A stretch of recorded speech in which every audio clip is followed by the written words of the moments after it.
Alright folks, so we're going to do a review on the Radioddity GA-510. It's a 10 watt dual band amateur handheld ham radio.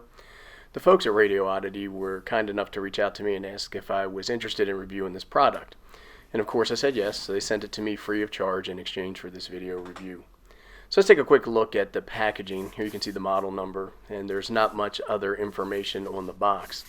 So let's set this thing down, get it opened up, and see how it ships. Now, one of the things that I took a look at was this instruction manual, and in terms of instruction manuals for Chinese radios, this one's actually pretty good. Oh, here's some warranty info, by the way. Anyhow, it has a couple different languages, but it goes into detail around all the different menu settings, and then it has some instructions for how to configure repeaters and stuff like that. It's very well written, and I would recommend that you hold on to it so that way you can refer to it at a later date. And let's take a quick look at the radio. And as I mentioned, this is it's a tri-power dual band FM radio. And if you're taking a look at it, it's a little bit bigger than some of the other radios on the market, but I'm assuming that's because it can push 10 watts. And we'll do a comparison to some other radios in a bit. Here you can see the sticker.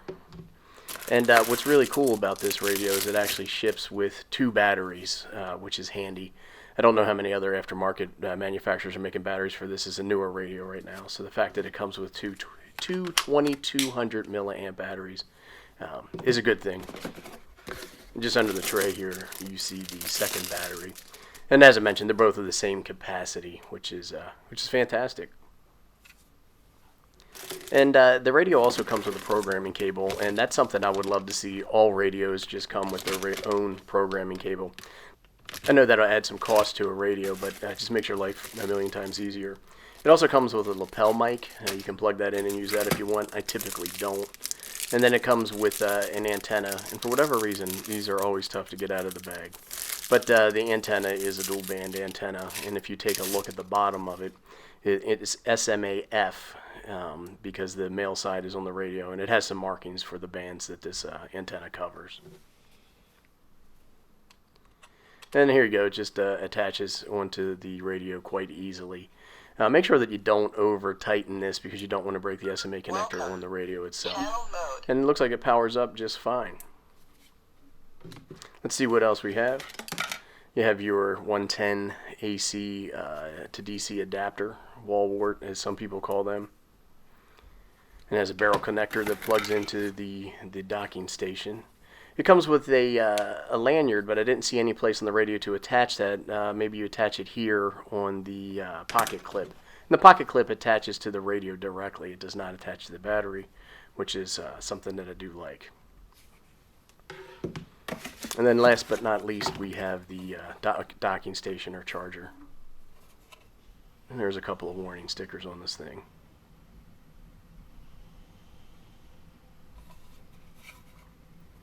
Let's go over and take a look at the Radioddity website, and you can get some more details on this particular radio. I'll include a link to this website below, and here you can see the radio is selling for about $65. Now you can sign up on their email list, and they have deals and sales and coupon codes that come up all the time. So you might want to just check that out.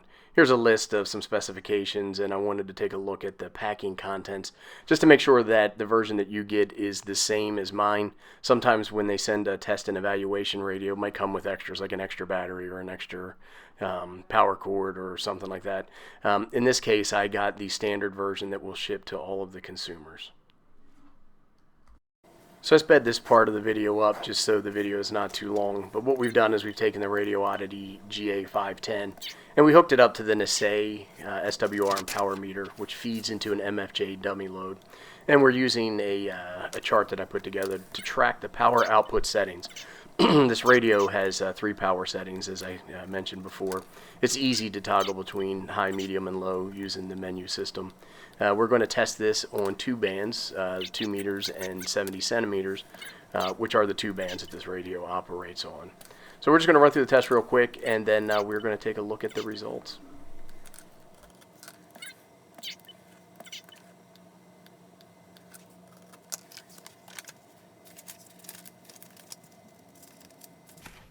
Here's what's documented in the manual in terms of RF power specifications.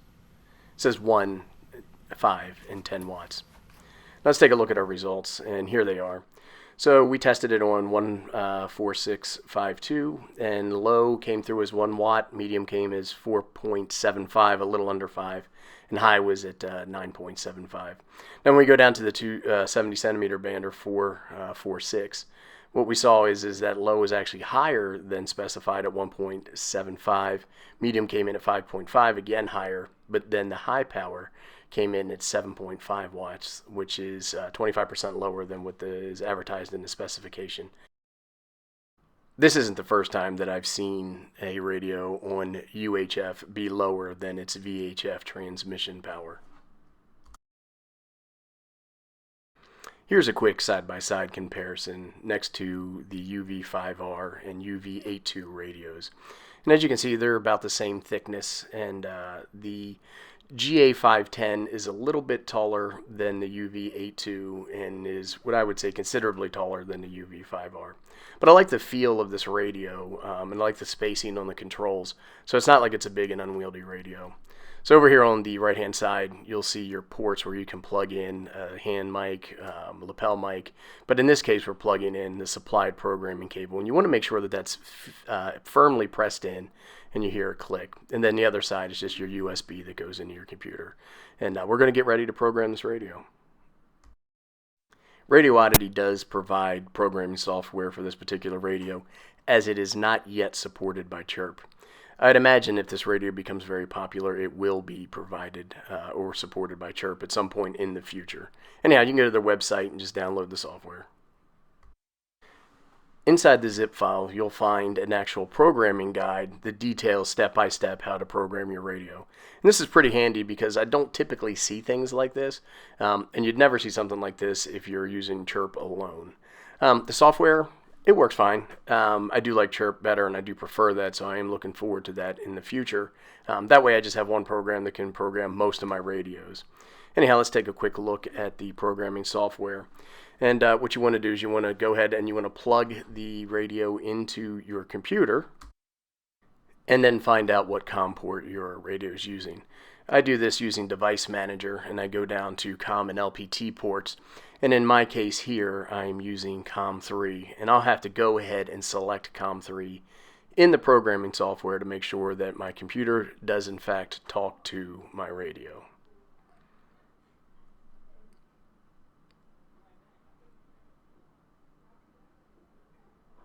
And then here's where I go ahead and I set my COM port. And I hit open, and it seems that it is working fine. So what I want to do is I want to read from the radio. And that will allow me to pull the configuration items directly from the radio into my computer programming software. And as you can see, the read process starts. And then only takes a few seconds to go ahead and pull the configuration over. And what I would advise anybody to do is modify the channel settings that come in the radio out of the box, because these don't appear to be standard ham band frequencies.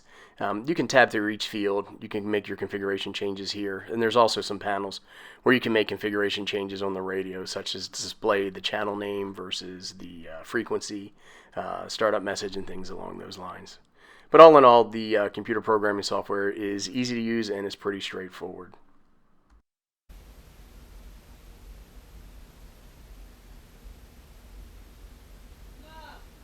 Testing 1 2. Testing 1 2.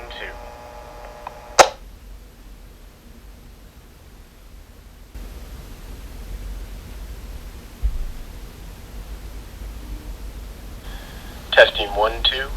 Testing 1 2.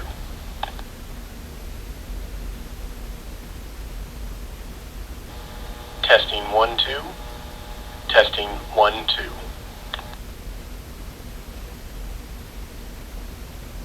So let's talk a little bit about what I liked. I liked that this is a dual band UHF, VHF radio. that's tri-power that does, or is advertised to do 10 watts and does do 10 watts on 2 meters. It's dual watch, and that's handy where I can monitor 2 channels at once. And I love the fact that it comes with extras. I wish more radios did this. Programming cable and extra battery is significant in my opinion. The size and build quality, we compared it to a couple other radios, and I like it. It feels, like I said, very good in hand, and it doesn't feel like the controls, like the buttons aren't too close together, and I can push them without a problem. It does DTMF tones. Not all radios do, so that is a bonus. And for $65, I feel that this is a pretty value priced radio. Seems like it's a little bit of a bargain to me. And now I want to talk a little bit about some opportunities. One of the things I don't like about these Chinese radios is that the squelch setting is buried in the menu. And I really would like to have a squelch knob on the top of the radio, because with these direct conversion receivers, they are susceptible to interference and background noise. And adjusting the squelch often helps that. And I just hate the fact that it's buried in the menu. And I also like to see these radios be charged via USB cable, as opposed to having to use the charging station or docking cradle. And this radio is limited to 128 memories, which I think is on the low side. There's radios out there that you can put 1,000 memories in, and I just don't understand why this one's limited to 128. That might seem like a lot, but if you travel around a little bit and you want to get all your local repeaters on 2 meter and 70 centimeter, and then maybe some other channels that you want to monitor, it fills up fast. The other one is that programming from the keypad, it's like all Chinese radios, it's difficult. It could be a little bit easier, and hopefully someday that these manufacturers will be able to do that. I put in here chirp programmable, which is not the issue with Radioddity, but it's really that this is a new radio. There aren't a lot of them out there yet, and it's just not popular enough for those guys to support it in chirp yet. And last, it has a male SMA connector for the antenna, and I hate that because you run a risk of snapping that pin and then rendering your radio useless. So that's it for the Radioddity GA-510 radio. I want to say thanks to Radioddity for sending this product to me for review. I'd like to thank everybody for watching. If you have any questions or comments, go ahead and post them below. If you like this video, go ahead and click the thumbs up and subscribe or share. I appreciate it, everybody. Thank you very much.